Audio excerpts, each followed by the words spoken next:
Hey everyone, welcome back to another episode of Gaming Basics. In today's video, I'm going to guide you through how you can easily log into your FIFA Mobile account.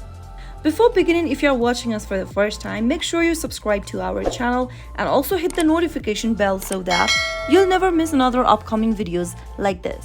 Now, let's get started. Open up your FIFA Mobile application from your app drawer and you'll end up in this login page. Here, you'll need to select an account you'd like to play with. You can either log in as a guest by selecting the guest option. If you have a Facebook account, choose the second Facebook option, and you can also log in using a game center and sign in with your Apple account. Select any one option from the display. In my case, I'm gonna choose sign in with Apple. Tap the button from the display and then follow through the prompts. It'll then take you automatically to your FIFA Mobile account with a few simple steps.